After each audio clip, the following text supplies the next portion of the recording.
Okay, good evening, everyone. Good morning to those who are asleep in Australia, or awake in Australia. Thanks for joining us, Div. It's a very British crew tonight, isn't it? Yeah, British and Australia and Greenland. Yeah, very British tonight. Welcome, everyone. The date is the 23rd of March, 2026. My name's Dave Ellery, one half of Freedom Thinking. So if you're watching this in catch up, thank you. Welcome. Thanks for joining us. And thanks, everybody, for coming here live. Much appreciated. Oh, that's so much gratitude for you for making so much effort to come. Thank you so much. Bit of housekeeping to begin with. Just been to look at the retreat venue for the upcoming retreat on the first, starting on the 1st of June in Grasmere in the Lake District. Been a few questions. I'll answer them now. We're about a 20-minute walk outside of Grasmere, but it's a really nice walk. It's a really nice walk. There will be lifts into Grasmere Village, and so that's not a problem. Don't worry about access into Grasmere. Been to have a look at the venue. It's really nice. Bedrooms are really nice. Awesome spot. We're in the bottom of the valley with the mountains all around us, right at the bottom of a mountain called Helm Crag. If anybody knows the Lake District, ever come across the Lion and the Lamb, the Lion and the Lamb is a rock formation that looks like a big lion from top of Dunmail Raise, looks like a big lion with a tiny little lamb at its feet. So it's called the Lion and the Lamb. It's called Helm Crag. So we're right at the foot of Helm Crag, about quarter of a mile from Sting's house. So we might go and give him a knock, see if he'll sing us a song and come and join us round the campfire later on one night. Um, yeah, beautiful place. Really, really beautiful place. And like I say, if anybody knows of the Lake District, if you were to draw across through the national park, or probably through Cumbria itself, you get pretty much bang in the centre of Grasmere, right in the heart of the lakes. There'll be plenty of nice walking, plenty of time off for people to go and explore and enjoy.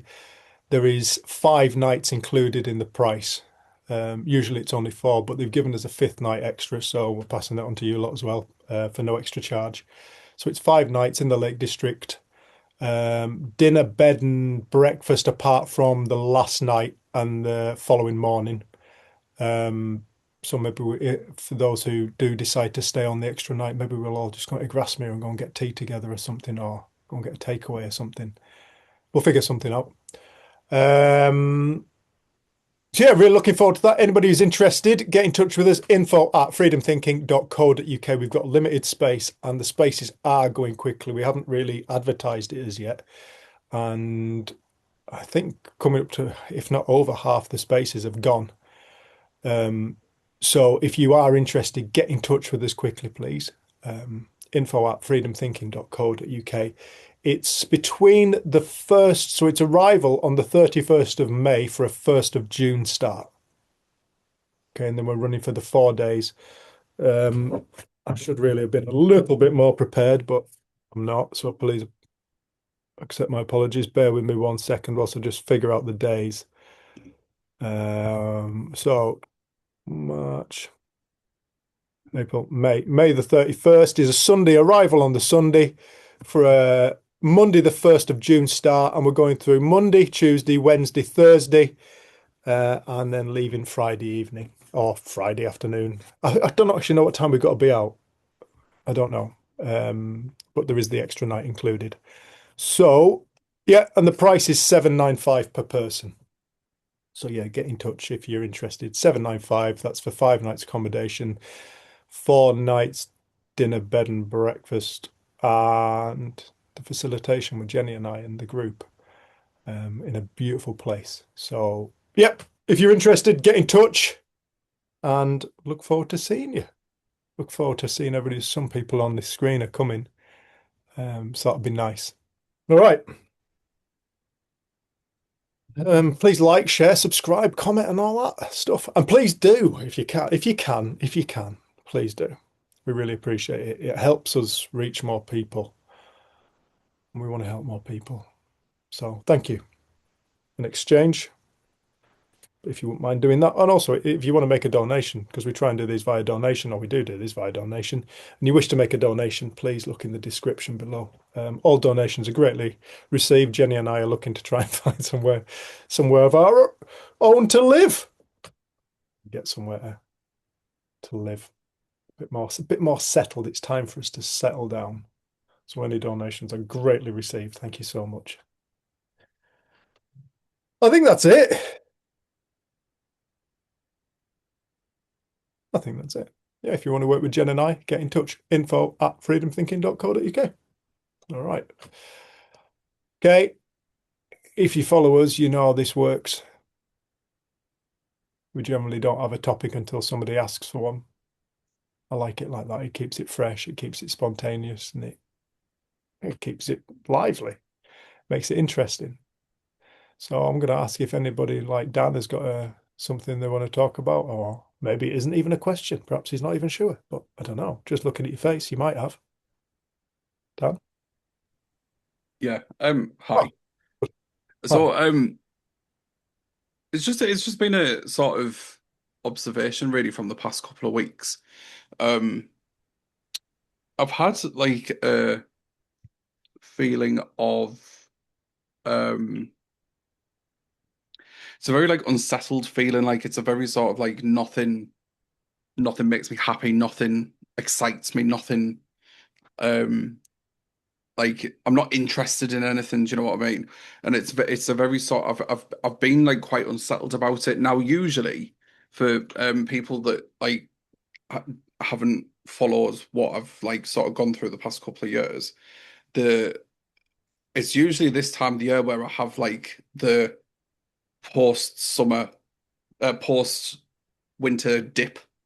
But I haven't had that this year, so I'm absolutely over the moon with that. Very disheveled at the same time because it's put my like yearly diary out of its usual routine. But yeah, I've had this like feeling of just like unsettled. Like nothing makes me happy. Like literally, there's nothing that I can sort of like, uh, barring my family and friends, like nothing. I know that that's probably the most important thing, but I don't get excited to do anything. I don't have that sort of like, oh, can't wait to do this thing, or I like. There's just I don't feel. Um, don't know, I just don't fit like when you can just sit there and be content and be like, right, do you know what? I am just happy. I'm just happy. I don't have that. I don't have that kind of like mentality where I can think, do you know what? That makes me happy, or like a scenario that I'm in at the moment. Do you know what I mean? I feel so I'm quite struggling to sort of get my head around that. Um, because I usually can pull myself out of stuff now. But this one, I'm stuck. Like it feels like that I've got a remote and I press pause on it, and it's been like this for about 2 months, I think. I've spoken to my mum about it a couple of times, and I don't feel like it's I'm not ungrateful for anything. I think it's just more of a um, I feel like I've lost that sort of like positive positive mindset that I've been in for so long, I think. And yeah, that's it. Yeah, there we go. Cool.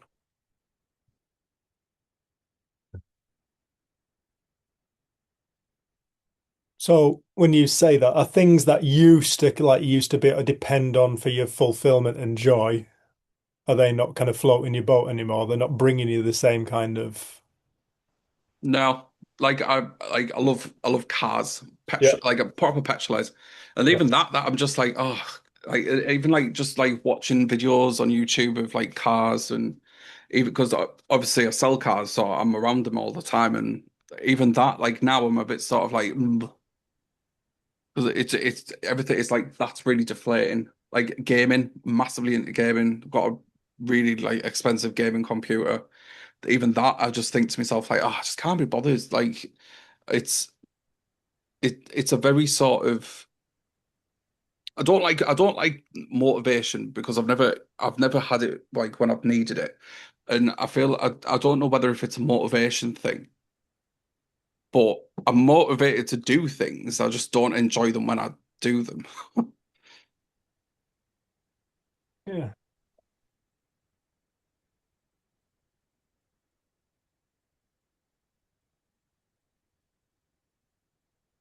This human being is capable of all kinds of experiences, including that. This is just what's coming to me now. And it's quite interesting you saying that because I've noticed in my life things that like I used to really enjoy seem to be some of them are just completely fading away. And what I think it is I think you are in a period of transition into, we're not static beings. We are we are moving beings. We move from within. Our being is not static, it's eternally changing. It's like the ocean, the old ocean analogy. It's forever waving and changing its wave pattern, changing its frequency and doing all kinds of stuff. And most of it isn't something that we're aware of because it's coming from beyond our intellect, which the majority of our being is vast majority of our being is beyond anything we can even comprehend or see. We get to see it's like the ocean would only be able to see the very surface of its wave pattern, and that's what the human being is like. It's how the human being lives. It doesn't mean that's who it is, but that's how we live. We live as though all we can see is the wave pattern.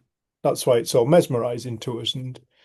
But it seems to me like we go through these periods, and what I'm putting my experience down to is like I feel like I'm in a position of transition somehow into a discovering other things and finding other fulfillments and moving on from old ones into new ones. And I suppose it could be quite disconcerting if I'd pinned all my well-being onto these things. And I'm not saying that's what you've done, but it feels like there's a bit of that's gone on. I can depend on these things to make me happy, things outside of me to make me happy.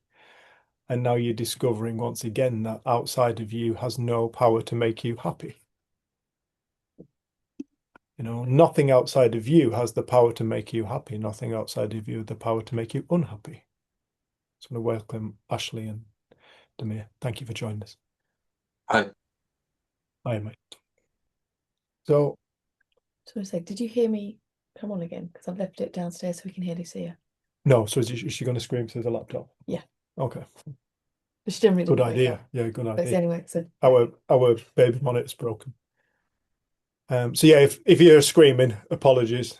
It's loose. I'm talking in asleep. You're chatting or farting or anything, I don't know. But yeah, don't worry about it. It's not to worry about, mate. I think I did feel like I was going through a bit where I was just thought, are you just being a knob? Like, do you know what I mean? Like, just like if you feel like you're, am I just really sort of like overthinking this whole like have I like you said, have I attached some kind of negativity to the things that I usually enjoy doing? But No, that's not really what I actually meant. Not have you attached some form of negativity. As a kid, I watched Lucia. Lucia's coming up 4 years old now. And we've watched her go in and out of all kinds of, I love this. And then she doesn't look at it we bought a spare Raya, didn't we? Have we got a spare Raya as well, in case you lost spare Raya? No, that was just because we found it. I found one in a charity shop. Oh, right. Okay. So she has this doll called Raya, and she loved Raya so much, we thought, well, we better buy her a spare because if that goes missing, all hell's going to break loose. So we bought a spare Raya, and Lucia found spare Raya and actually calls a spare Raya. So what do we have? We've got Raya, Actual Raya. actual Raya, Manda's Raya. Amanda's Raya, who Raya was actually named after in the first place, is an actual human being. We've got spare Raya, we've got tiny Raya, we've got hard Raya, and we've got so many Rayas. And but we've watched 2 years she was obsessed. yeah, like for 2 years she was obsessed with this doll. And then all of a sudden, doll went down, lions. I like lions now. Now she's all into lions, right? And she's all over lions, and she's got Simba, she's got big Simba, she's got Tiny Simba. tiny Simba, Mufasa, She's got Mufasa, Nala, Nala, tiny Nala. tiny Nala. Yeah, like it's kind of a repetitive thing that goes on. And then she's all over lions. And then now she's back onto Reyes again, isn't she? Big And, time. and I think it's totally natural for us to go, as a child, we accept it. You go in and out of all these you enjoy things for a while. And then you want to experience something new. Because wouldn't that be the most wonderful way to experience life? I get to experience this and I get to find the fulfillment in it. I get to find the enjoyment in all of this. And then I get to move on to something else. And then I get to enjoy that. And then I get to move on to something else. But as we get into adulthood, we start to identify as a certain kind of way. And this is who I am. And, this is what I like. This is my preference. And this is my enjoyment. This is where I get my enjoyment. And we start to think of ourselves as more solid. But we're not. We're still the same force that the child is. We're still that same flexibility of mind and infinite creative power, even as the adult. That doesn't go anywhere. That is who and what we actually are. And so it would stand to logical reason that what happens in childhood also happens in adulthood. I mean, I don't know. Jen goes mad with me because I've had a million hobbies since we've got together. I think it's more that when you get a hobby, you get every single thing to do with that hobby, and you Yeah. get so obsessed with it that Yeah. I learned so much about drones because you played vlogs and Yeah. videos about them and are obsessed with them, and you spend a lot of money on it all, and then you just stop and you Yeah. get into something else, and then you get everything to do with that. Yeah. You spend loads of money on all of that. Yeah. You watch all the blogs on that, and then it just stops. And then but then you then can't get rid of stuff. You keep it in case it comes back round I again. need it. So we've got like jewelry making stuff, felting stuff, lino printing stuff, all the drone stuff, all the stuff to do with metal detecting. Still love my metal detector. You did get rid of your surf kite things. The kite surfing stuff, yeah. I might get another set. We've got I miss my You've got kites. 2 kayaks. You needed 2. You couldn't Yeah. just have 1 kite. You needed 2 Couldn't just have kayaks. one metal detector. I needed you to be able to come with me. Yeah. Hey up, Matt. Hey, Rach. I think I love the fact that I get to experience all those things in life. And some people get fed up with me and think I'm insane. But I like variety in life. I love variety in life. I love to experience all kinds of things. And thankfully, it's not wives because that just makes my life You've only so had 3 tedious. so far. I've had 2. Yeah, but I like to keep that a little bit nice. Yeah.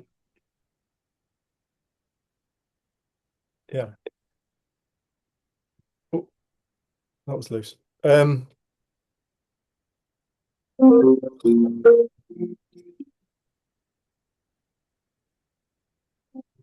So, Excuse me, everyone. um, Just bear with us till this has disappeared. what's he called on your phone? Bloody hell. Right. Sorry about that.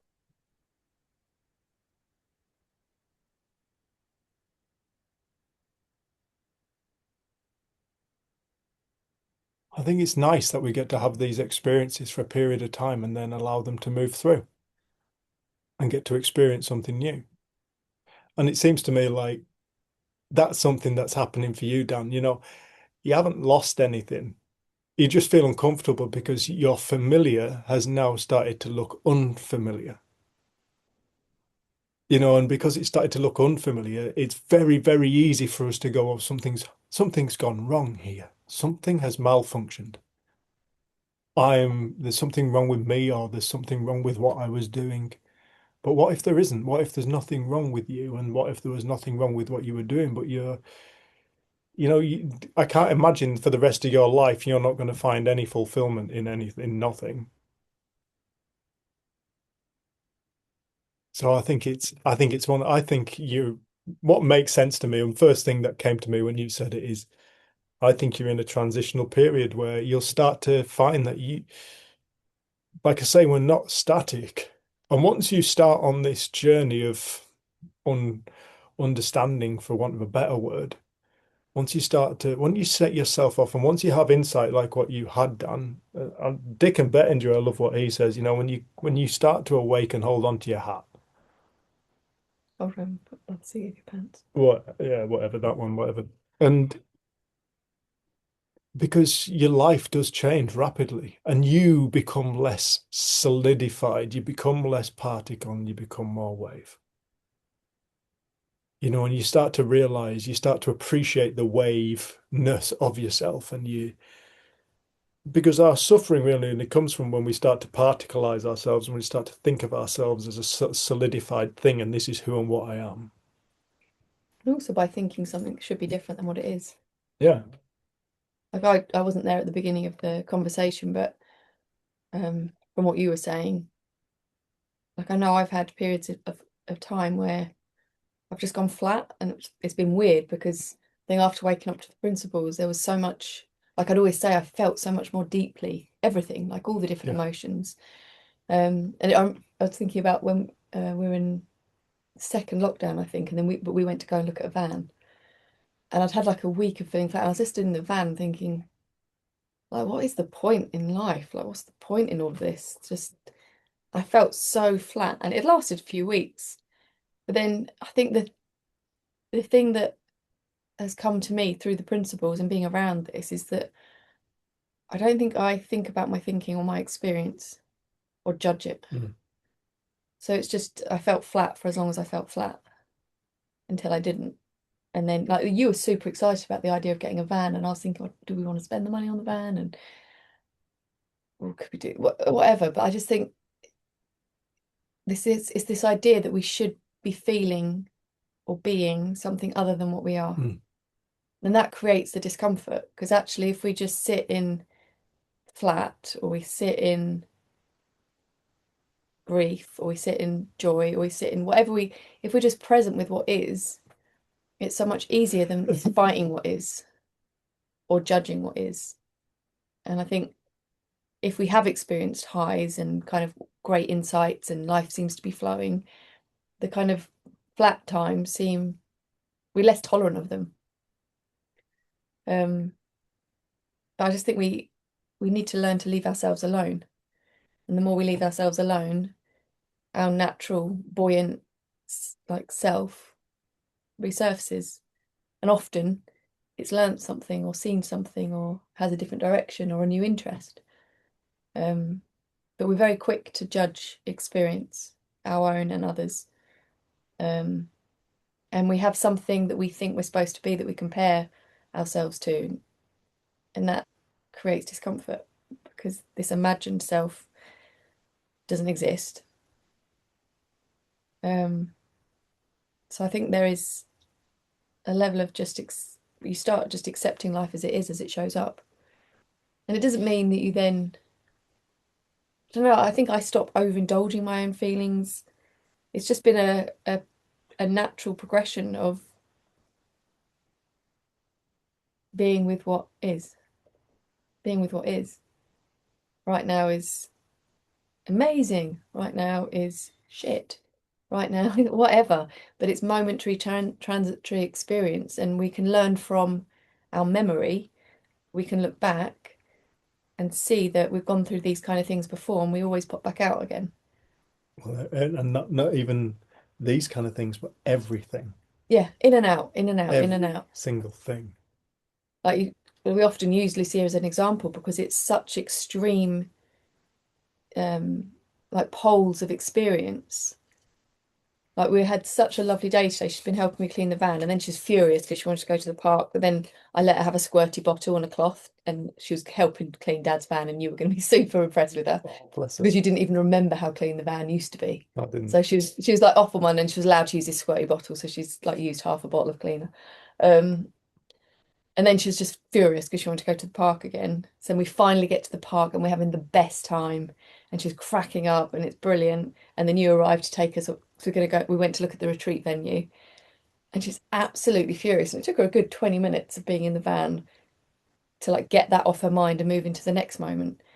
But if you'd kind of viewed her at any point in that day, you'd be like, oh, she is the happiest kid I've ever met. She is the most miserable little child you've ever met. Like you could have said either extreme about her within the space of 20 minutes. But she doesn't judge it. She's just in it. And then I said to her later, I'm really sorry that I had to drag you away from the park. Normally, when we go to the park, I allow loads of time around it. Today, I didn't. Tomorrow, if it's not raining, we'll go and spend loads of time there. But she's like, yeah, anyway, Simba's doing this. Like she's in the next moment. She's not thinking about what happened like 3 hours ago. And it is a beautiful reminder of we can handle feelings, we can handle experience. They come and they go, and they come and they go. The thing that we struggle and suffer is our own judgments and our own thinking that it should be different. So, like, do less of that. I'm making meaning of it, and I'm trying to figure out what it means.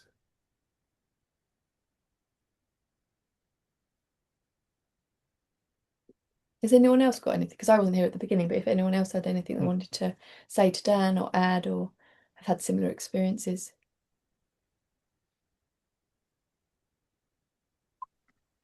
It just occurred to me that we all just need to have an inner Jenny that just accepts every single thing that happens. And it's almost like a training, that whatever experience, no judgment. We'll hang out until the next one comes. It's almost like there's no judgment of judgment, if that makes sense. It's like something happens with this where there's a shift, and you kind of know that you've touched on something true within yourself, and there's no judgment of judgment. There's no judgment of, but it's on a deeper level. I can't explain it, because honestly, please don't think I've somehow. I just wrote a blog. I have not got one over on life, but I do feel that being around this understanding and learning from experience is like there is less of a fighter in me. There's nothing to escape. Yeah, and there's nowhere to get to. But I still have funny moods and like I don't know, like please don't think that somehow I've got one over, because I haven't. But I definitely feel grateful, because the movement of this understanding within me has been more acceptance and just this is just what is. I think. Sorry to cut you off though. I just wanted to say that. Yeah, like. Had you finished, Rach? Sorry. Yeah, totally. I was just like I've always been very impressed with how you are with Lucia. I mean those huge shifts, and I think that you're right, that's probably like the core of us as adults. We're doing the same thing, and it's almost like that relationship with Lucia is like a really good model for us with ourselves. That's kind of what I was getting at. Yeah. Yeah, Lucia lives in a thought consciousness created reality. And we live in a thought consciousness created reality. Luce can lose her shit about not the milk not being the right temperature or something, the oat milk. And is it cow's milk? No, it's oat milk. I don't like cow's milk. We know you don't like cow's milk. That's why we got your oat milk. And she's like, it looks real to her. And it looks important to her. And it's just the same for her as it is for us, because there is only one force ever in action. And it's always been that way, apart from we've never seen it. We've lived as though that's not the way life works. We've lived as though life happens to us as opposed to happens through us, because of us. We've lived as though experience and reality are two separate things, when in actual fact they're not. They're the same thing. And we've created division, and that's where there's a saying in the Book of Thomas, and I'm probably going to completely fuck this up because now I've set off on this tangent. I hope I can remember what it says. It's something like Jesus speaks about when you are divided, so you suffer. Totally fucked you up. But the divided mind, that sees duality, that looks through duality, and duality being the comparison, duality being judgment. You create suffering. That's the source of suffering. That's the source of hell itself. duality. It's the origin of suffering. But Rach, you mentioned something just then. We should all have an inner Jenny, something that doesn't judge. Well, we do. It's called soul. It's called consciousness. It's called spirit. You know, our being doesn't judge our experience. Our being experiences everything, just everything, all of it. And it's not afraid. It never gets destroyed. It has nothing to fear. The only thing has something to fear is our intellect, because that's the source of fear. That's its origin. That's where fear is created. It's created from how we view something. It's created from how we perceive something. That causes us fear isn't the origin. What we think of that causes us fear, should I say, isn't the origin of fear. The origin of fear is perspective. It's thought. But there is this bit before, and I say before, I don't mean in time. I mean, it's only because of our being does intellect even have an opportunity to come in. And that's the before, I mean. The more fundamental part of ourself doesn't judge anything. It just experiences. It experiences us judging, it experiences not judging, and it doesn't have preference, and it doesn't kind of highlight one over another. It doesn't measure. It doesn't measure anything. It just experiences. And it's love. It just loves everything. But that's who and what we really are as beings. And the thing we're trying to fix is the illusion. The thing that we're trying to fix is the very illusion that we're creating, that the spirit creates. That's the thing we're trying to fix. That's the thing we've become afraid of. That's the thing we've thought that's malfunctioning. And I understand why we do think it's malfunctioning, because sometimes we create experiences that are so alien or so in contrast to our natural being, to who and what we actually are, that it appears to the being like this, it appears like there's something going wrong with us, just because it feels so contrasty to our true state of being. But it doesn't mean there's anything malfunctioning. It's just experience. And like Sid Banks said, if the only thing that we learned was not to be afraid of our experience, the only thing that we learned was not to be afraid of our experience. We don't need to be afraid of our experience. That alone would change the world. He's right.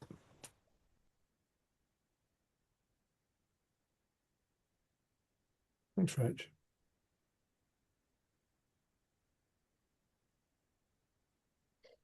Dan, what's your thoughts, mate? Um,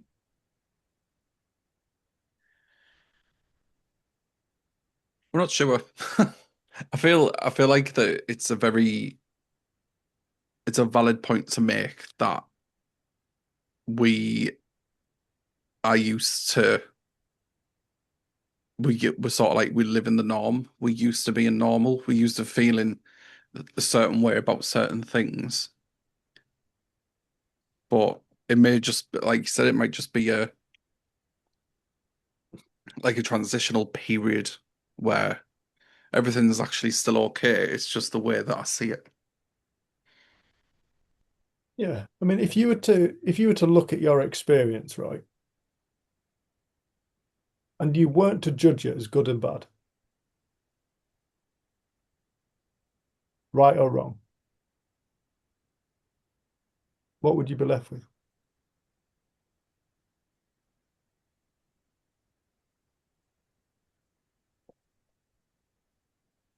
I actually don't have an answer for that. I don't know.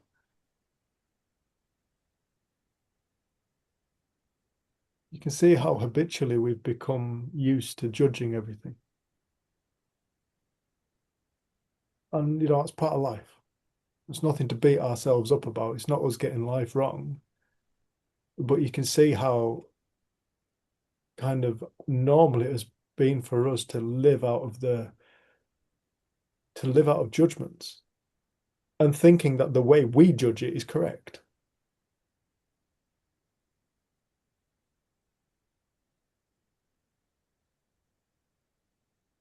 I listened to a nice webinar with, since Keith has passed away, I've kind of looked back over some of the things that we've recorded with him and his wife. And one of the things that Valda was saying was that they had an experience, I think maybe of a neighbour, and she couldn't get why Keith was being as he was, and then she finally just realised, oh, hang on, you're hurt.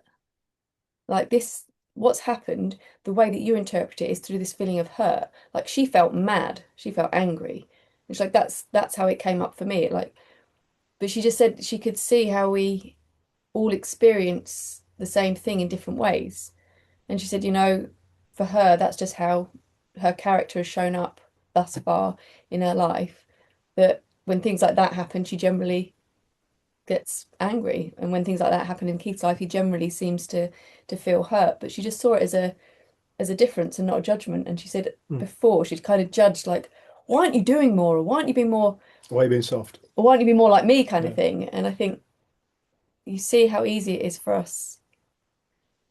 I think what I was hearing in the webinar was that we kind of had this idea that we're gonna, because the potential is of being, the truth is that we're free. We're free beings in any moment to create whatever. We're not any type of person.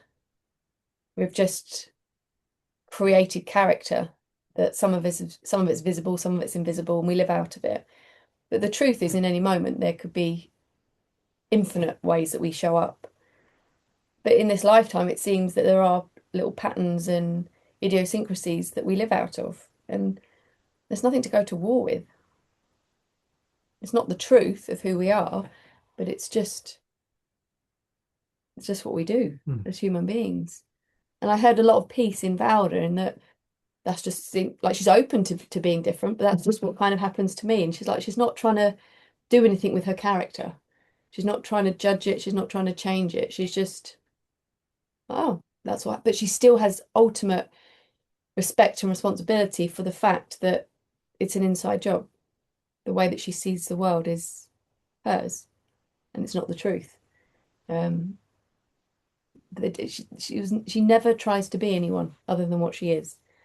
And I was saying you and her would probably get on so well because people can sometimes struggle with you because you say it as it is. You call a spade a spade. You like honest conversation. You don't like beat around the bush. And I was saying to you, but I think sometimes people find that difficult because a lot of people don't like to call a spade and do like to beat around the bush and feel more comfortable with that. But it's not that you now need to be anything different, but you start to be aware of, well, that's what makes sense to that person. Because one of my mum's favorite sayings is, what I don't understand is, what I don't understand is, and it will be about a situation or a person or why someone does what they do. And Usually me. quite often it's you. But kind of when I listen to her, I think, well, it's because it makes sense to them. The reason they do what they do is because it makes sense to them. Full stop. I don't have to try and get my head around it because it doesn't make sense to me, some of the things. But I don't have to try and think like anybody else. But I also don't need to try and make them think like me. And the less we do that, and that's not through effort, it's through it's a pointless thing to try and do. Like trying to get you to think like me would be impossible. Yeah, Because you think I'm mental. sometimes. Jen's mum once said to me, No, no, no, no, no. I'm sure you've shared it Oh, not well. tonight. Not tonight. All right. I could tell by the look of your face what story it was going to be. Oh, it made me laugh. Ah, another night. I've been censored. Okay. Oh, stop It's probably a reflecting. good thing. I know sometimes my dad has these playing in the background, so You did, yeah. Bless him. watches some of these. Right. Got your mum on my mind now.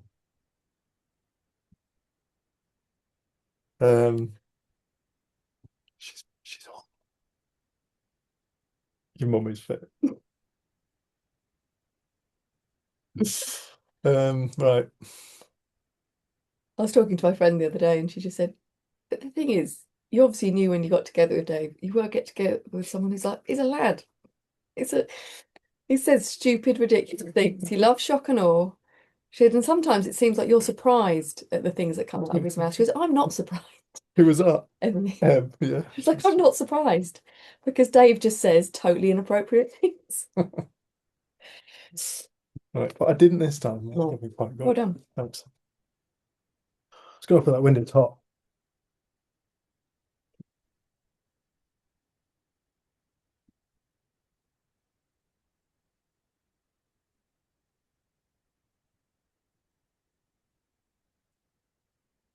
Does anybody else want to say anything?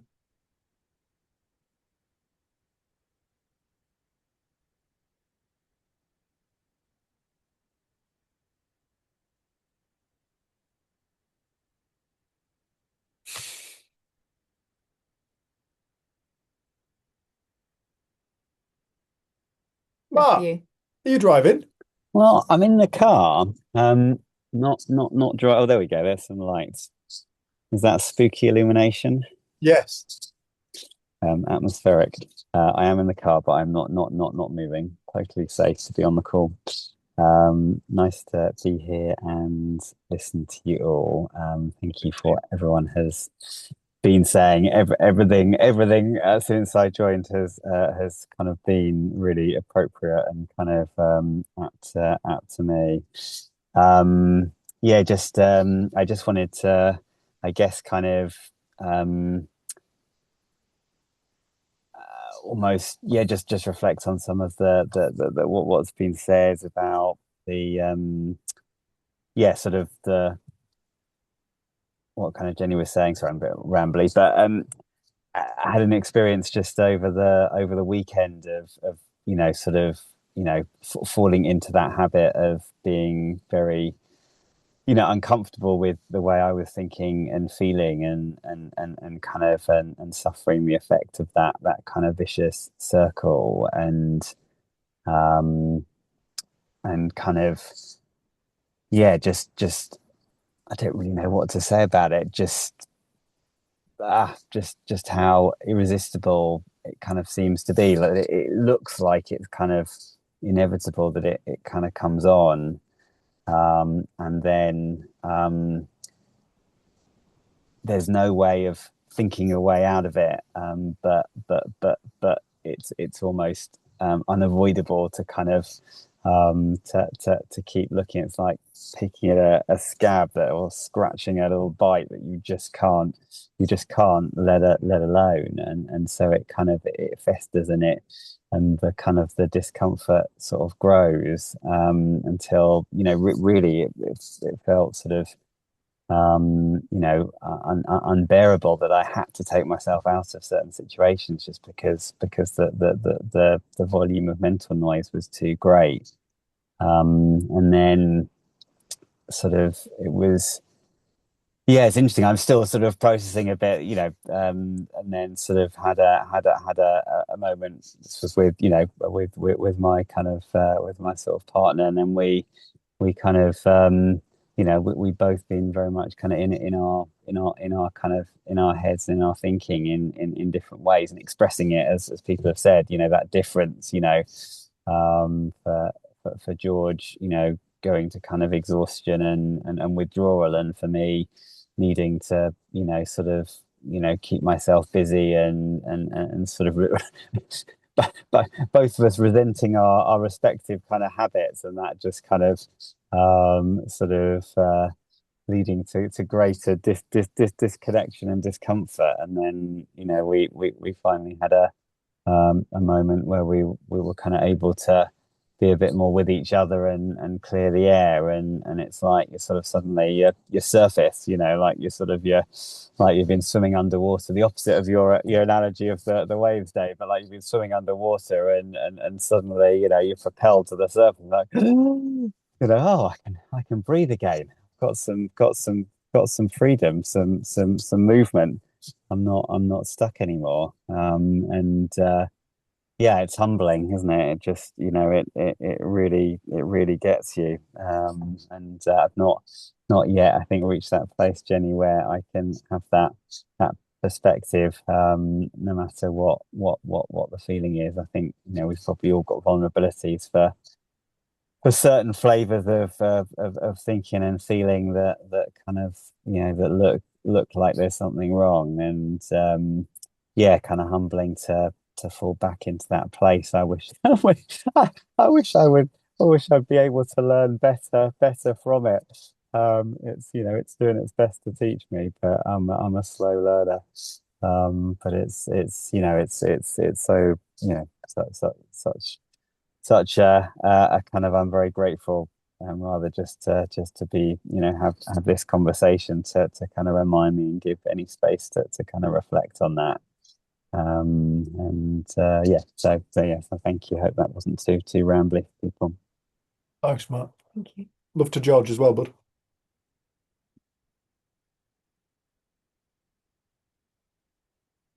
For sure. I think it is part of humanness at the moment. I don't know if it's human nature, I don't know, but that we do keep having the same lessons and then we don't learn them, and then we beat ourselves up a bit.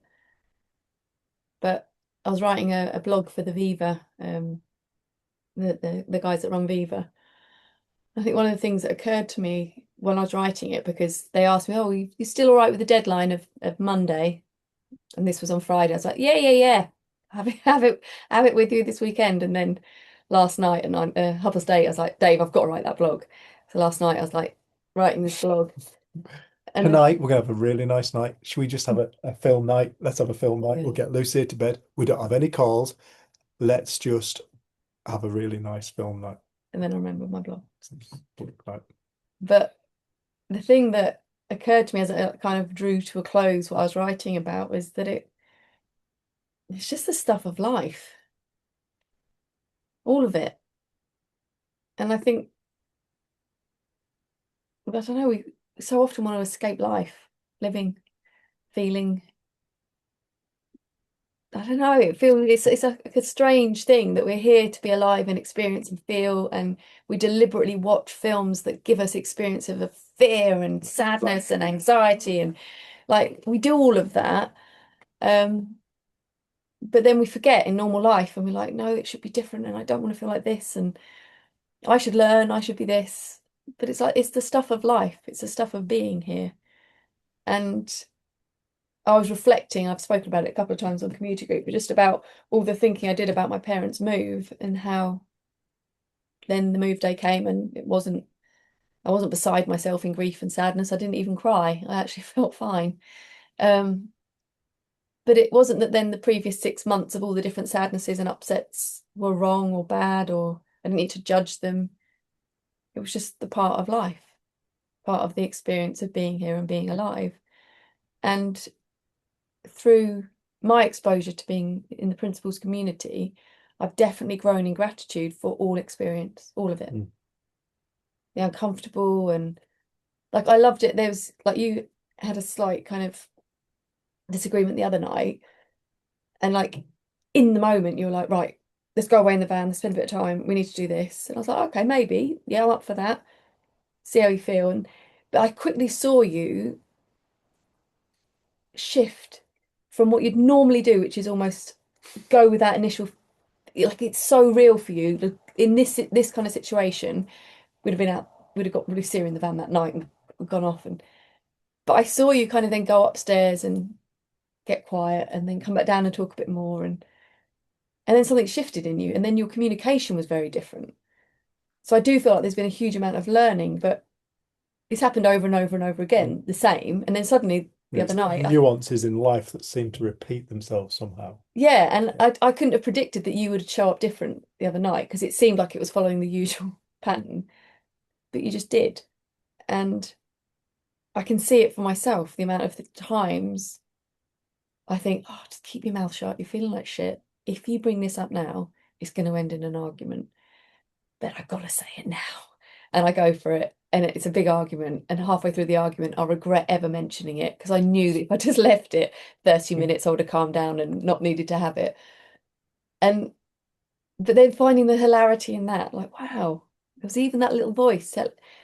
It's just here and being alive. We're going to experience highs and lows and beauty and peace and grief and sadness and acceptance and non-acceptance and judgment and non-judgment. But that's, I don't know, it feels like that's the gift of being here. It really is. And I do think that being around the principles has allowed more gratitude, gentleness, love around that, around being here and being a human being. Thank God that I'm bachelor. Say again. Thank God that I'm a bachelor. He's Thank God for what? a bachelor. I'm saying no, mate. I'm saying no. Well, no, you did say to me What? when you were single, the sort of connection you had and the Oh, sort of yeah. the ease of just I- pleasing yourself. Yeah, there was in my experience, and I know my sister experienced the same. I felt far more spiritually connected when I'm single. Yeah. Like I feel far more expansive, and it seems like my ability to dream reality, physical reality into being is a lot easier than it is when I'm married. Yeah, that is really true. Yeah. Because It's the day. there is we, yeah, in the experience. We, not I, not only I, yeah, me, myself, and I, yeah. Yeah. So everything is good, yeah. Yeah, and it's like it doesn't make any difference though, does it? It's like I can have a wonderful time on my own, or I can have a wonderful time with you. So yeah, yeah. They're I both remember awesome. you said it was just about, you don't have to have, you're not having to consider anybody I don't else. think that's even it. I think You said you had more space. if I rationalize it, that's what I'd come up with. The rational explanation would be. I mean, but You've it's got less just on your mind. it's just a guess that I it's don't have generally- to take you into account, anybody else into account. Well, we know people who are single who drive themselves mad about the Or fact they're live in single. such terror. Yeah, like they're always going to, yeah.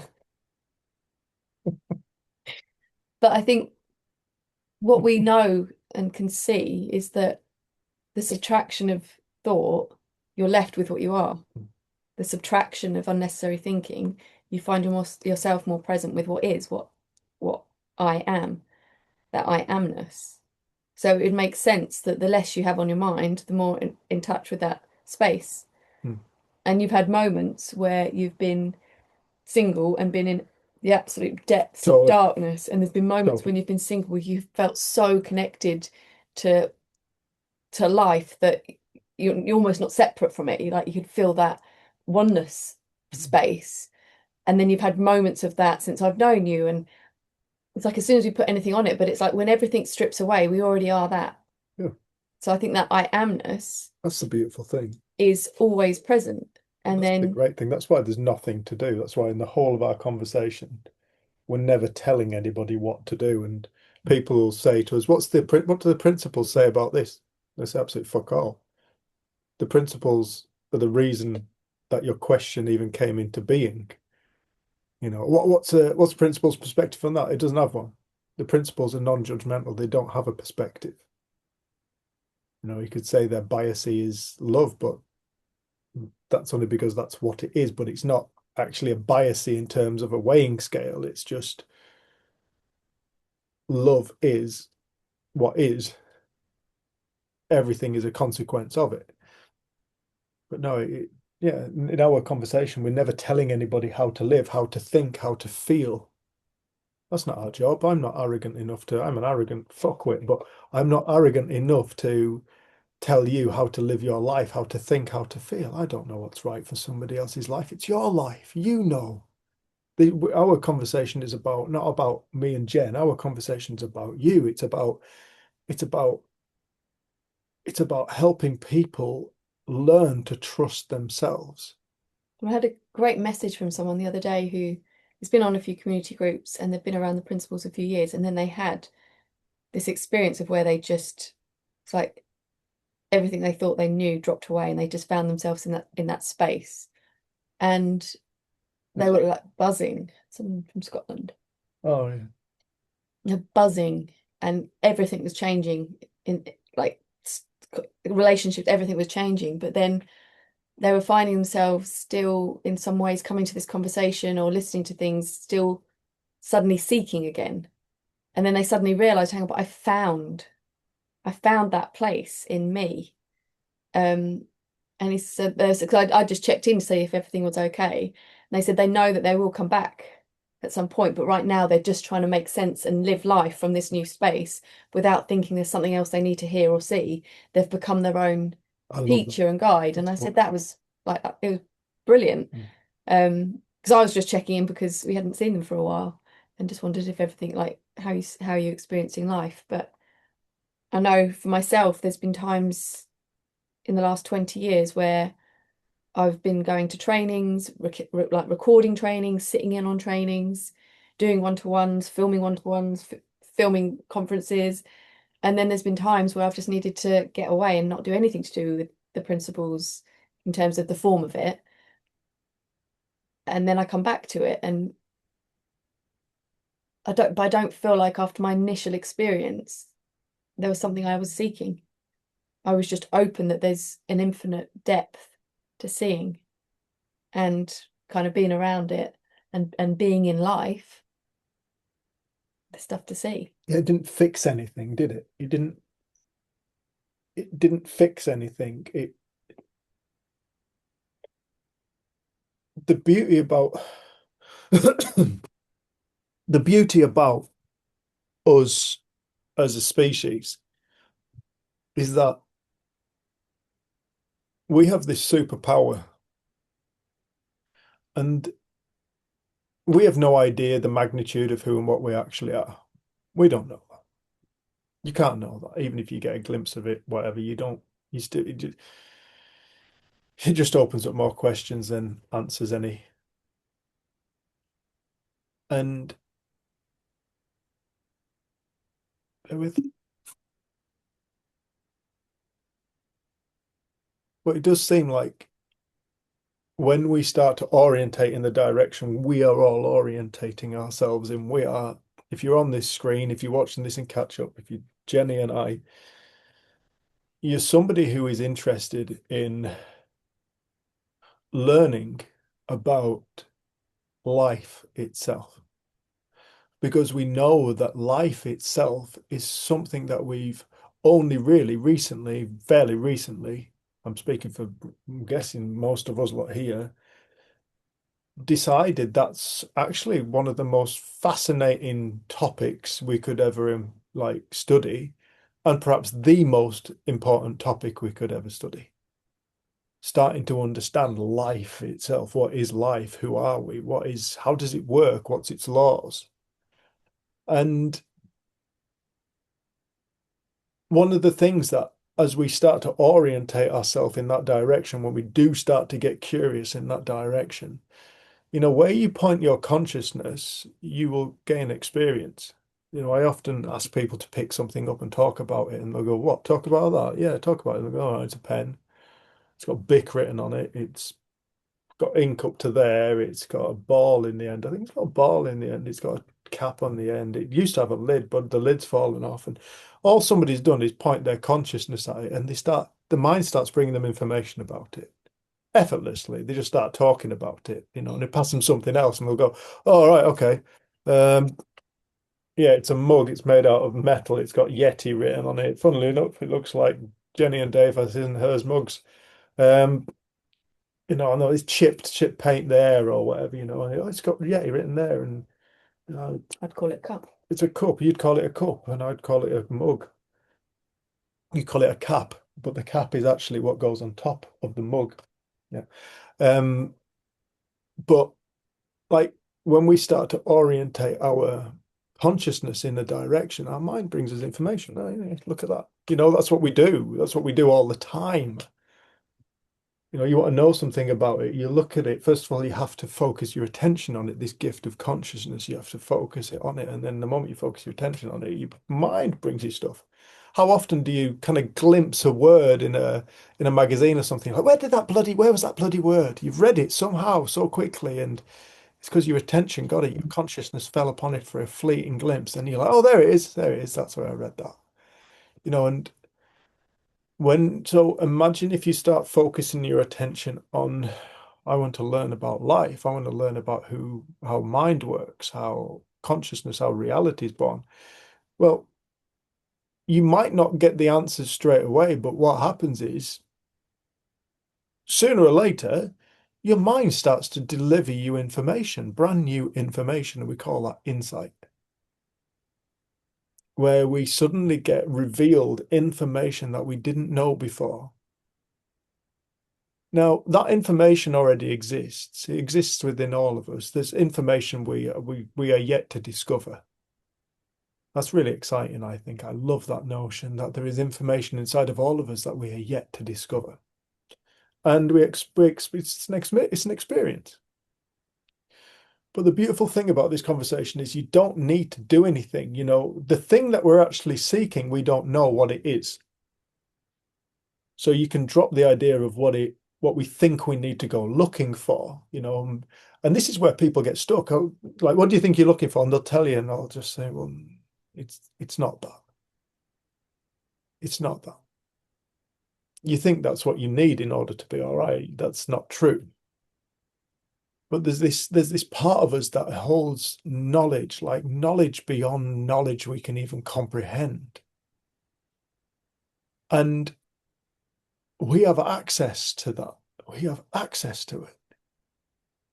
And it's that does the heavy lifting. It's that does the reorientation of our being. It's that shifts our reality. It's that brings us higher awareness, more compassion, more love, more fulfillment in life. It's that.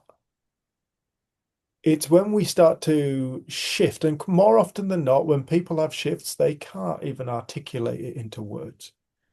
You know, they'll be like, I don't know what happened. I just had this new feeling, and it kind of became very expansive. And people often talk about time stopped and all this kind of stuff, and they're trying to talk about something that they can't rationalize. But it was an experience that took place within them, just like this moment right here, right now. And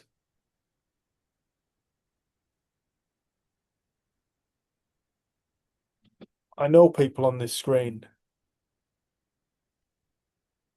and I know everyone in this screen knows what I'm talking about. And it gets us curious. How can I change without doing anything? How can I suddenly take my foot off the throttle and I get propelled? What's that about? And I've forgotten what I was going to say now. But with Jen and I, there is never us telling anybody how to live or telling anybody what to do. Someone asking you yesterday, what do you think I should do about this situation? Who was that? Just when you were on your call yesterday when I was doing my blog. Oh, and right. you just said, I don't know what's right for your life. I said that. Yeah, and you said, but I know that when you kind of settle down and get quiet, you'll know what to do for your life. That sounds wise. Well, it was something. Don't know where I've I read probably that. made it sound better than it was, but You probably did. I think it's the amount of times people just want us to tell them what to do. Yeah. Just tell me what to do. I'm like, I don't know. I'm winging it too. Like I'm taking it moment to moment with our life. Like we're all blagging it. I was just laughing at when you were. We've sometimes seen when we've edited our videos, we've done them in like sped up, and I generally sit and I blink and I chew my tooth is what I You do. do blink. But And you breathe. But when you fast forward, you're just like this and you get so passionate. I was just watching your hands. Well, yeah, wasn't moving them. Yeah. Until you forgot what you were supposed to be saying. Yeah. You remember? No. But I think I don't give advice, but my one bit of advice to anybody with regard to this conversation is stop trying to get it. That would be my one piece of advice I'd give to people. Stop trying to get it. The thing you're trying to get is a concept, because you can only try and get something if you have an idea of what it looks like. I'm going in search of this thing. Okay, what does that look like? Well, it looks like peace. It looks like, well, being more like Jenny. It looks like this. It looks like that. Then I'll know I'm getting it. No, that's not our message. Our message is you already are it. You always have been it. You are the same force of infinite potential that Jenny is. There are no exceptions to that rule in the entire universe, even going into atomic structure. There's no exception. The problem we faced is we've lived in a dream state reality and we've not known.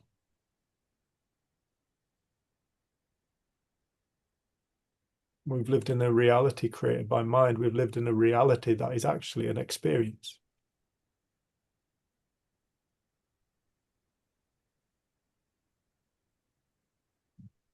But we've thought of the two as separate and different.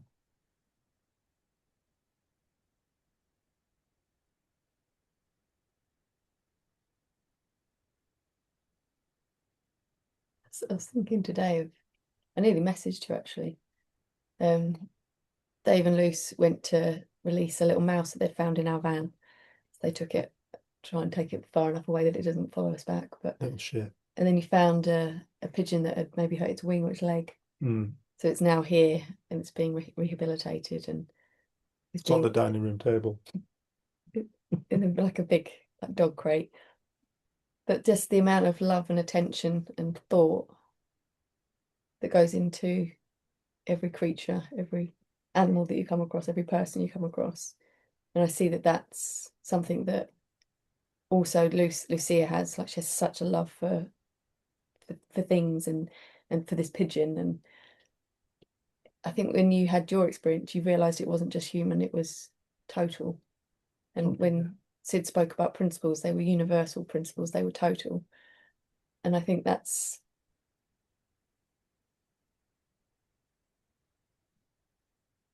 our heart opens to life. We get less self-focused and more open to life. That's the key. And you love more and you see less separation. Because I think before I moved up here, I'd never have hurt a creature or an animal deliberately. But it'd be like, pigeon, yeah. Like, there wouldn't be the, oh my goodness me, this is a creature that has its own experience, and like actually its wings are beautiful and the colours on it. And I thought I've been today when the time and effort gone into constructing that being. Well, the fact that it also flies, like it's. Yeah. And do you know that birds have hollow bones that they fill with warm air to create buoyancy in the air, like a hot air balloon? Fucking incredible is that? But it's like and your whole family's kind of fascinated, and it's the thing I saw that, like, I've come from a family that have been in the self-development field since the 70s. Like, my mum and dad have tried all kinds of counselling and therapists and just all kinds of weird stuff since the 70s. And then when I moved up here, it was a family that didn't really focus on how am I doing.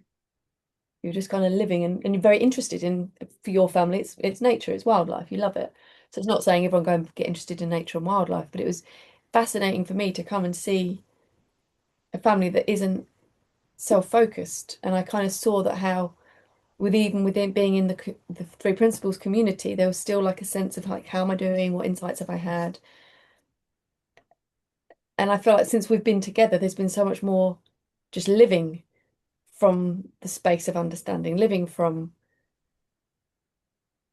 less, I don't know, there's just less self-focus. It's less about me, how am I doing? How's my character? What's going on? How am I feeling? And then there's just more of you available to live. I don't know if that's making any sense now, but Well, I think that. Sorry. like when I saw, like I went into the pigeon today and I'd forgotten he was there, and I made a noise and I saw that it really jumped. So then I went and sat quietly with it for a bit, and I said, I'm not going to hurt you. I'm really sorry. And I was just like sat looking in its eye and like getting really present with this pigeon. And I was like, how did I not see how amazing they were before? Like they were just pigeons. You know what I mean? They were just.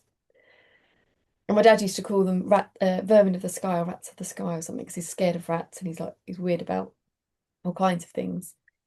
He'd never hurt them, but he doesn't have love or appreciation for them, I don't think. And I've realised there's been like a correlation in terms of my happiness and well-being. As my self-focus has gone down, my happiness and well-being has gone up. So that there does seem to be a correlation in that. But I think we think, right, no, I'll just get myself sorted out. And it fix this. I'll sort this out, and then I can then be expansive and get interested in that stuff. Just sort myself out, and then I'll stop thinking about myself. But we don't realise it's through the absence of thinking about ourselves, our problems disappear because they're a manifestation of thought. They're not real. And it doesn't mean there's not going to be real things in the world we need to do, but a problem is always going to be a perspective. Looking at ourselves is always going to be a perspective. And depending where we are in consciousness, we'll either like view it in a like, yeah, not doing too bad, or in a lower state, and we're like, I'm doing terribly. But that's always there's going to be movement in that, and there's going to be change. But the constant is you're alive, and you're getting to create reality, moment to moment to moment to moment, through these gifts of the principles. And that's the fascination for me now. It's like, that is true. What I think comes and goes. What I think comes and goes. So that cannot be the truth. That has to be a temporary manifestation from the truth. And just noticing you with the pigeon and then seeing Lucia with it and then suddenly seeing my interaction and my love for it growing in a way of like, oh, I wonder if it'll be like Charlie and we'll have him for like a year or something, and then hopefully we'll be able to set him free. And then the grief that you felt when we let Charlie the crow go, that we had for like 9 or 10 months, because you loved dearly that bird. And I'd never seen somebody fall in love with, a bird that they'd found on the side of the road. And it did something for me. Like, it fascinated me. You didn't care how much time it took up of yours, like in the mornings, and then like having to clean all the mites and things off Making it. an enormous aviary.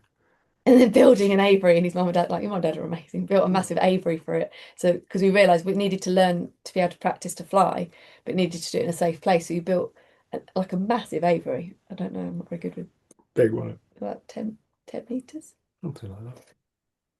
And it cost quite a lot of money, like the wood and the wire and all the stuff. But I remember it was when Lou, when you came up to the retreat in Rydal, and we didn't have enough people to pair up, so you went with somebody. And it was about talking about something that was on your mind. And I went with Helen. Yeah, and I was walking around just listening into the different things, and I heard Dave talking about how much you loved this bird, but how much you thought, am I doing the right thing? Should I have left it to see if its family had come back? And now that I've had it in captivity, will it ever be able to go out? And how much care and attention. I thought, God, I've at times felt really pissed off how much energy you've put into it when I felt like I've needed you with Lucia, but I just heard you deeply love this creature, and I was pretty humbled by it, and I saw my own judgment of it, and I think I remember doing a tree down on Mill Lane near where Amanda lives and where Jen used to live, and Tom cut out a squirrel tray by accident, and these baby squirrels fell out. And I picked them up and just left sight. And I went and made them a box so that they could be put back in the tree. And I was like, Tom's probably going to be quite pissed off with me about this.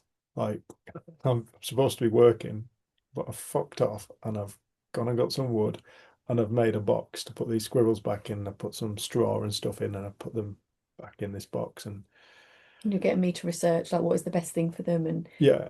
yeah. And I went back to him and I was kind of expecting him to be pissed off because we had a lot of work to do. And he just said to me, he said, I think you've just taught me something about compassion. He said, I can't believe how much compassion you have for those animals. He said, and he said, I think I need to be more like that. And it's not up to me to say yes or no to that. But for me, it's like when you start to realize life and you start to realize what you start to realize you are the same as everything else. You are the same thing. So the pigeon that's been hit by the car and somebody's not meant to hit it with the car. Some people do mean to hit them with the cars. Do you know what I mean? Some people do. I've driven with people and I said, fucking stop, slow down, don't get out the way. Fine. Are you kidding me? Why would you do that? Why would you not give it space? Well, you're And taught in your driving lesson, what do? You keep going. yeah, You but don't I ever often slam say, your you know, if brakes. these were people all over the road, we'd be doing something about it.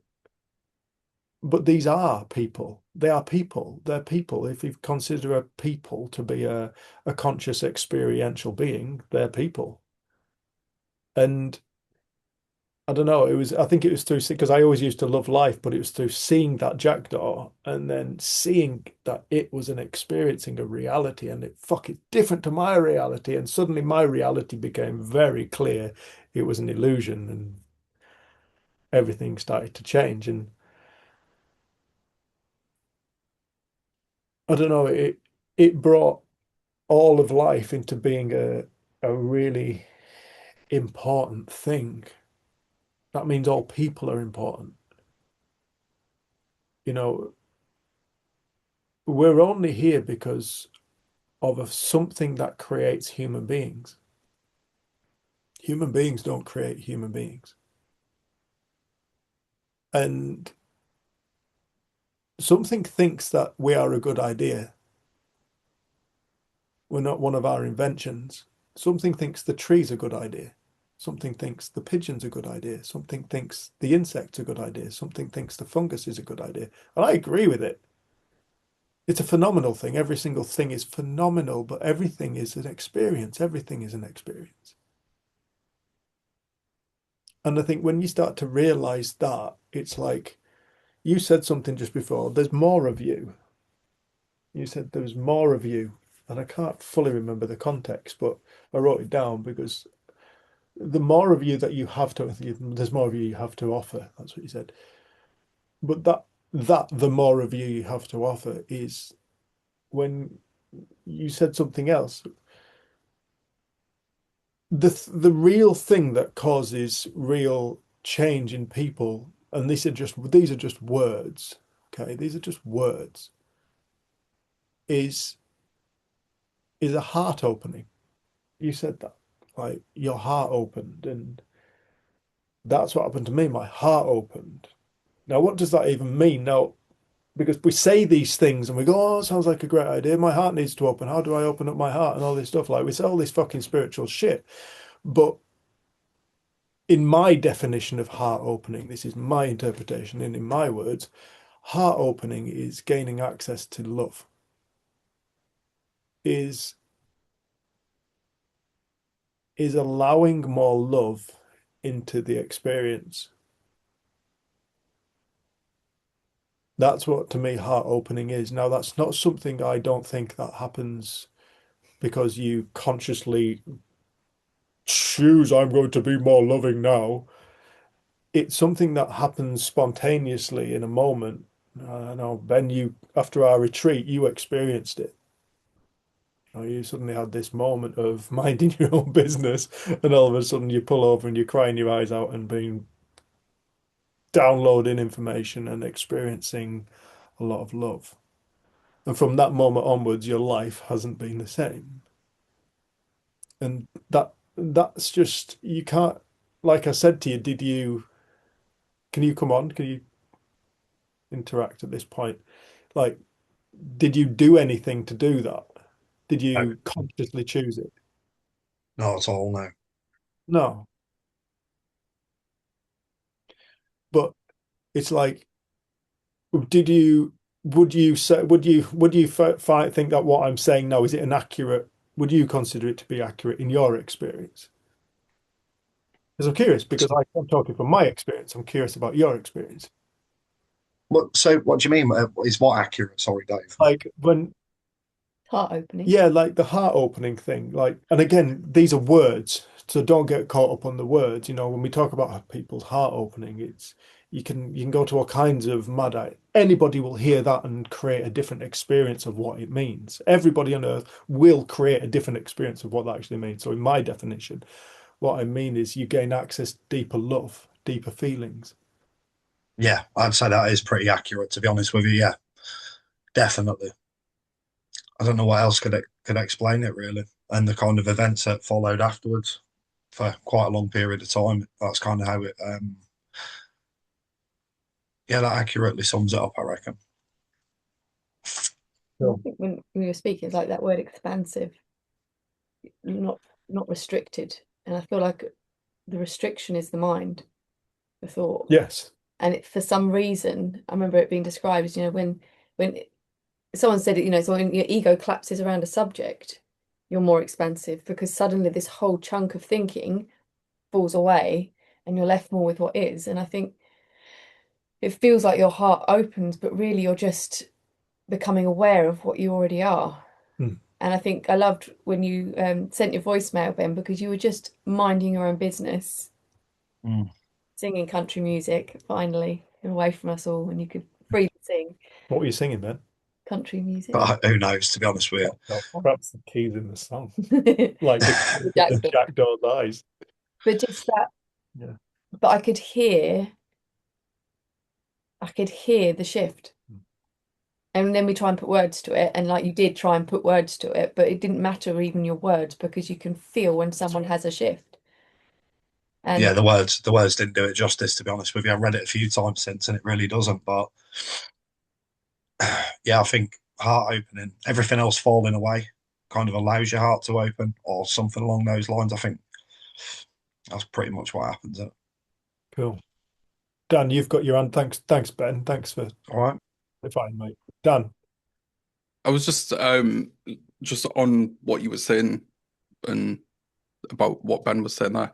It was like when I had my awakening, the love that I sort of had for myself, it wasn't like a arrogance. It was more of an understanding to love the experiences that you go through, the good or the bad. That's the way that I looked at it, and it was the compassion that came with that feeling. Like it's just it is undescribable, but I think that the love that you have for yourself and the understanding of what you put yourself through is a very big part. Well, it was a big part of it for me anyway, because for weeks after I was like, "Oh, you're such a dickhead! I can't believe that you've been doing this and the way that you've thought about things and la da da." When in actual fact, for the whole time that I'd suffered with everything that I'd done, I was searching for other people to help. Like it was as if it was them that were trying to. I was looking for the answer from another person for them to say, right, I can do this for you. I'll give you this medication, or you do this, and you'll stop feeling this certain way.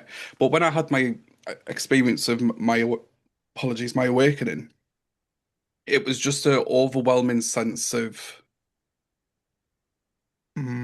I want to say gratification. No, it wasn't. It was like just an overwhelming sense of understanding the harshness of what I put myself through in a way. And it was more, and the weeks after that, it was more self-love in the way of understanding that it's okay to feel the way that you did. Nothing bad is going to come of it.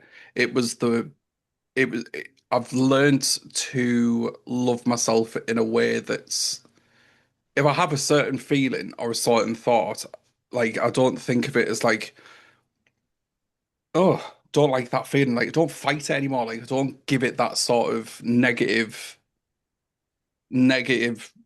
attention. It's more of like, oh, thanks for doing that. Like that. Like if I ever feel like that sort of like that extreme sort of like panic where you feel like that something awful is going to happen, or you feel like that you're going to have like some kind of anxiety or panic thought attack, whatever. Like now, it's more of a, oh, thanks for doing that. Like, thanks for reminding me that my body's working correctly. Thanks for giving me the opportunity to be able to feel these feelings. And that kind of love that I have for myself now is nothing compared to how I used to feel about it. I used to be shit scared of it. I used to fear myself for the way Yep. that I used to think about it. So I feel like that the awakening for me is more of a self-love scenario in a way of self-care, I think, in a way. Love that. Yep. Especially when you were just saying earlier on as well, just about compassion, like the amount of compassion that I have for everything now. I used to hate spiders, I used to hate like slugs and all that sort of stuff. But now, like it's completely different. Like in the unit that I work in, it's not riddled with spiders, but there is quite a few of them. And one of them I've named. Like before, I used to like want to get it out and not even look at it. But now, like if I want to go in on a morning, I'll go and check to see if it's still alive. Like it's mental how it does do things to the way that you portray what you've known in as the past. Um, but yeah, I think my awakening was a lot of like self-love with the reaction of how I perceive feelings and thoughts and stuff. Oh yeah, Beautiful. that was it. I love that because for me that was a big part of mine. It was like, I've said this so many times, but I was like you, Dan. I was so afraid of myself. I thought I was on my way back to prison, but I thought this time it'll be for murder because I just wanted to really hurt people, and I honestly thought I was going to go back to prison for murder. And I was terrified of myself. And then to fall exactly, just what you were talking about just then, when I suddenly found love for me, I actually fell in love with myself, like not in an arrogant, egotistical way, but I saw my own innocence, like you just described. Saw my own innocence. Fuck, I've done this to myself. I have done this to me. I did it to me. I can't blame anybody else. I did it to me and I didn't know any better. God bless me. And it was like looking at a really innocent human being. And I fell in love with myself at that point. And that's really it's all we really want. So many people put conditions on love. The soul doesn't. But we put conditions on love, like I will love you as long as you fucking behave yourself and do what I think's right. I will love you. The moment you stop doing what I think is right, I stop loving you. We live with such conditional love. So it's no wonder that human beings end up not unconditionally loving themselves, because we tend to do things that we disagree with. We tend to feel different to how we think we should, and we disagree with that. This disagreement thing can work in all plethora of ways. And because we're living in a way that we disagree with, we're not prepared to give ourselves love.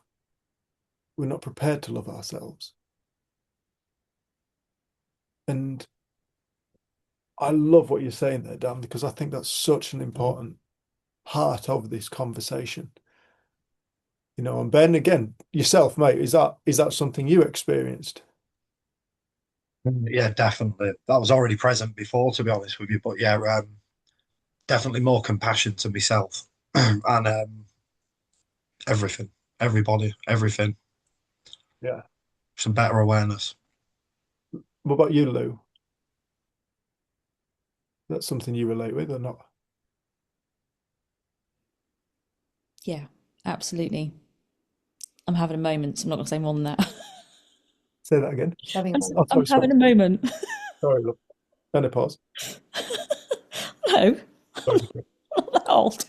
I'm joking. I'm sorry. Crystal, what about you?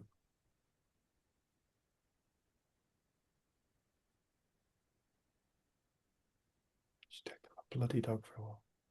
Crystal, are you there?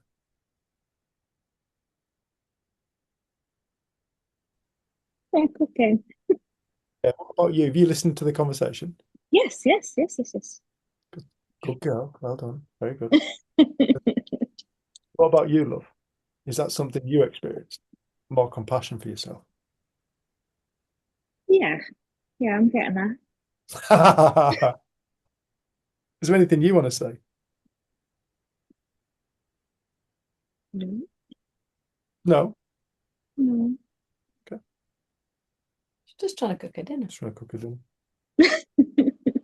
Minding her own business, sitting in, trying to cook her dinner, and then you pick on her. Gobshite comes in. Yeah, my phone was in the other room on charge. Oh, yeah, I'm mine. listening through my earphones. Oh, right, okay. No, it is. We're all just looking to love ourselves. Like what you said, To feel when you- comfortable in our own skin. when you fell in love with yourself, you fell in love with life or something. When you're on the side of Potterfell, that's the thing that came to you. Yeah, Like falling in love with yourself was actually falling in love with life because they were the same thing. yeah. To fall in love with life is to fall in love with yourself because you are life.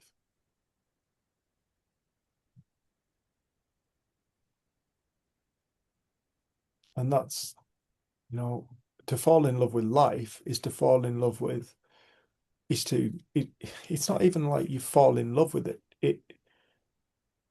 Those are just words. It's like that life that is love comes forth into your experience. It's almost like a tidal wave of, I don't know, a tidal wave of truth kind of soaks through you, through your humanness. And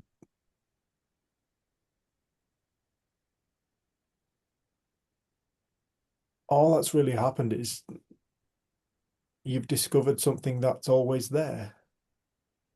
Or should I say, it's come into the human experience, something that already was and is for every single human being on earth. And there is no exception. There is absolutely no exception. And I say this again, down to the particle, down to the atom, atomic structure of everything. That too is exactly the same force. It's made of the same stuff.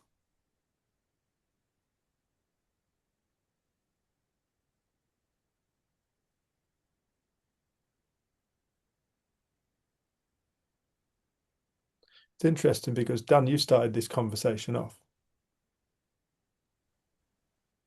And you're having a bit of a hard time because you're feeling like you're not feeling excitement for stuff that you've always usually felt excitement for, and you're feeling a little bit flat. And yet then I've listened to you speak just now, almost like you've remembered. Yeah, it's like my how would I describe it? It's like my when you've learned something, but you sort of like carry on normally, but then you think, oh shit, like I know this. Like let's go back to page 1. Let's go and have a look for chapter 1. We'll read it again, see what we're going through, and then it's sort of like it's straight out. This is why I'm back. This is why I've come back on tonight, because I knew for a fine fact that we get to this time and I'll be like, right, do you know what? I know what the fuck I'm doing. Like it's that kind of like thinking about the principles to me is a reassurance of I know what I'm doing. Like I know that I'm absolutely like fine. That's all I can say on the matter, I think. But I get I appreciate you saying that, because I didn't even notice that myself. I You remember. need to get a mic like that. Yeah, I do. Yeah, Looks looks really well positive. professional. Yeah, it looks like you look like a proper look better blogger. than us. Oh, I do stream games on YouTube. Cool. We need one of those. Yeah, we'll get one. We Yeah, got it's very clear. get one, haven't we? Yeah, we never knew how to use it properly. No, let's try and use it. We're just shit with things like that, aren't we? Just want to have a nice life, don't we? Just want to dick about. That's what our mate said, wasn't it? She moved out of Brighton and she's like, she's from up here. And she was so un-PC. She's actually my ex-girlfriend. She was so un-PC and she was so, Female version of you. yeah, she was so funny. And she went down to Brighton and she's like, everybody's so serious, you know. It's like really serious all the time. I just want to dick about. I'm like, yeah, let's just dick about. So we just dicked about, didn't we? We spent about 2 hours Throwing trying to throw stones to hit a a sign sign. poster, so yeah, dicked about his eggs. You can tell you off now as well. Yeah, now she's gone very PC, hasn't she? Just polite. She's very polite. She's changed. Does anybody else want to share anything?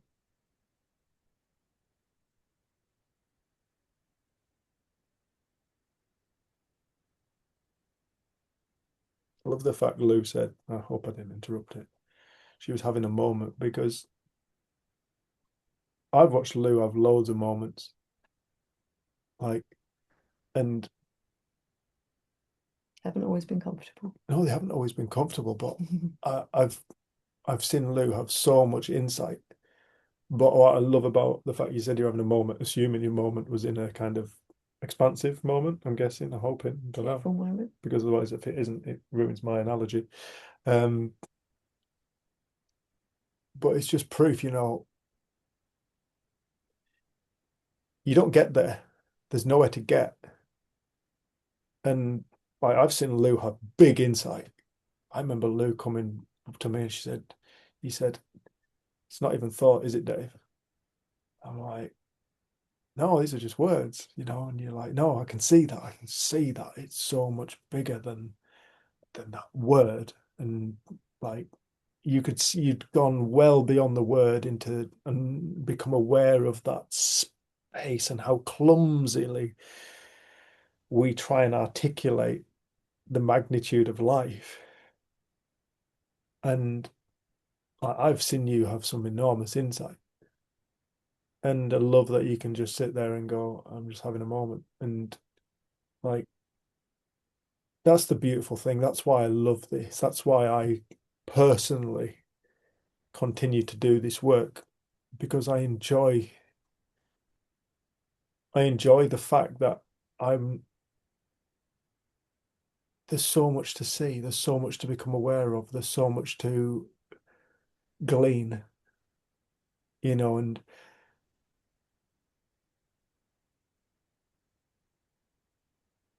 you're just discovering yourself.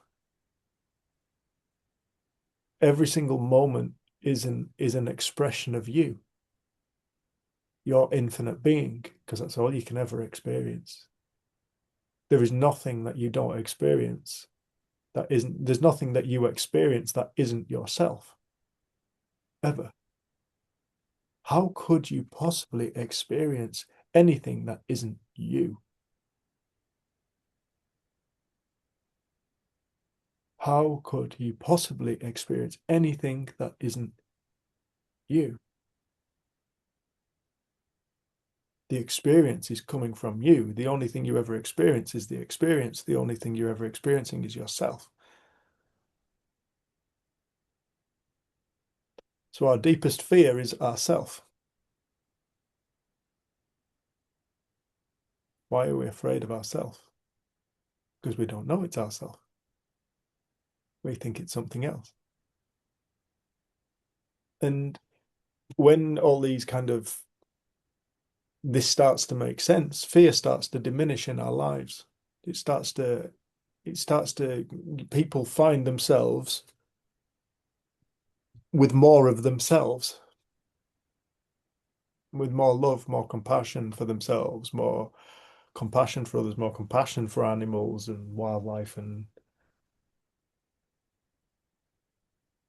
yeah, that's what happens when we start to fall out of fear and self-obsession.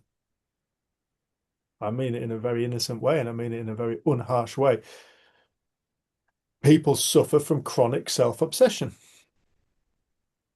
Trying to fix this, trying to fix that in myself, trying to heal this in myself, trying to clear up my shadows. Chronic self-obsession. The soul doesn't measure. The soul doesn't judge it. The shadow is a perception of the mind. It's a creation of the mind. It is an aspect of ourself that we become afraid of and judged of as being not correct. But in the oneness of life, there is no correct or incorrect, because that's a singularity.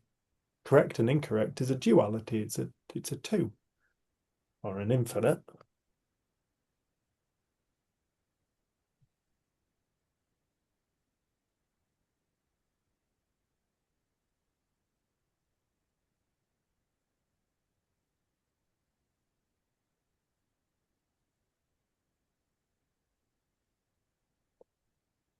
Yeah, it can be. I was a chronically self-obsessed human being. I have been a chronically self-obsessed human being. That's where all my suffering came from. I didn't know that's what the case was, but that is exactly what the case was. I'm not good enough. Is one of those aspects of chronic self-obsession that I believed in.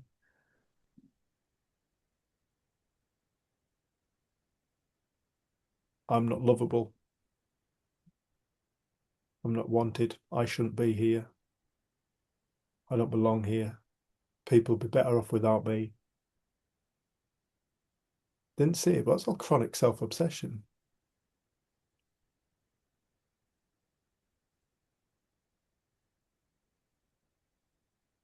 Like I say, it was an innocent thing. I just didn't know any better. And I can forgive people who, I know the law doesn't. I think it's a pile of shite. Ignorance doesn't stand up in a court of law. I think it should. Just suppose you can't really measure it. I suppose you just go, I didn't know I couldn't kill people. I think most people, Didn't know I even kids knew that. Didn't know I couldn't punch a traffic warden. Yeah. Mm.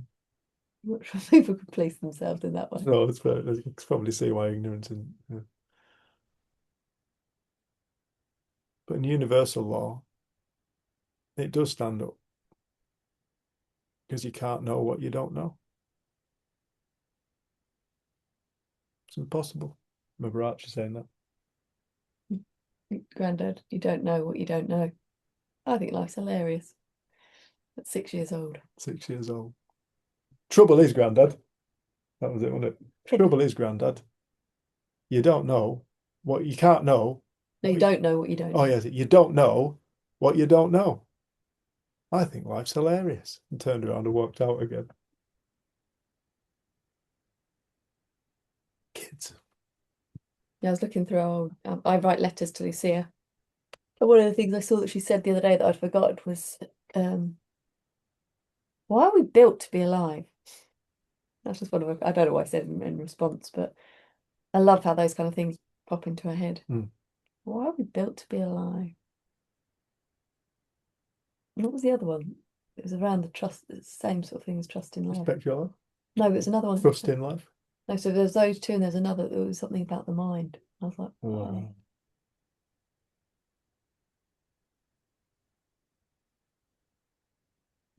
It was weird to have been part of nearly all of the community group. Been nice. For about 25 past. I know I talk more. I think it's because I'm so used to talking. Not me. More. You just like the sound of your own voice. Yeah. And you think you're the funniest man in the world. Yeah. Even Lucia said, he always says, Lucia, who's the funniest person in the whole world? She went, Daddy. Daddy. Yeah, that's right. She knows. She's clever. Her closing thought to me tonight was, I don't want to be 4. I want to stay 3. Can I just tell people I'm 3? I'm like, yeah, if you want Yeah, to. it gets you into more places for cheaper. Yes. That's true. Yeah.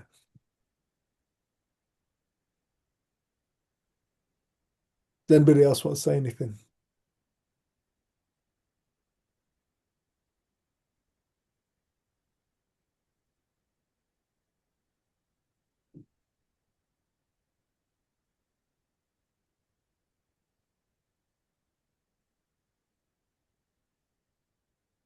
All right. Well, that's cool. Do you want to say anything about the retreat before we wind up? Have you said anything already? A bit. Do you want to say anything? Please come. We'd Yeah, love to have it's you. It's booked up quicker than I thought, so I think might be at 9 now, and right. we've got 12 spaces. But then we've been to look at the venue today, and there's an extra Potentially. building which has 6. It's twin rooms, or there could be double, but it could be twin rooms with ensuite, and there's 6 more. So we've asked for, is it available? How much more would it be? In case we could have it a little bit bigger. Just because I haven't really put it out on Facebook or anything yet. So, and we've wanted to do one in Grasmere again since 2018 was the last one. Yeah. We love Grasmere, and we've ordered really good weather. Yeah, the weather that we've ordered is phenomenal. Yes. But actually, we're there today, and it was quite cold and overcast. But it's such a dramatic landscape. You're kind of in the middle of, like, you're looking around, and you don't get much sky because the sky's up. Sky starts like there, and I can't do it. And another good reason to come is because there's Emma's Dell, who has the best savoury and sweet pancakes. And the best carrot cake I've ever had in my life. Yeah. If you like carrot cake, you'd be a fool not to come. Seriously. But yeah, get in contact if you're watching this and catch up. We're talking about a retreat that's going to be arrival 31st of May until the 5th of June 2026. info@freedomthinking.co.uk. Any questions, get in touch. Yeah. Yeah, and there's going to be plenty of time to just go out and enjoy yourselves, and there's some cool places around there, some interesting places to go and visit. So yeah, it'd be lovely to see you. Sorry, plastic in my mouth. Yeah, please like, share, subscribe, and comment. And just want to thank everybody here for coming. Really, really appreciate it. Thank you all so much. And we will see you all on Monday. Yep. Next Monday. We might be camping. Oh, we might not be here next week. But we might be. I will let you know with more notice than I did today. Yeah. Yeah. We might be going away.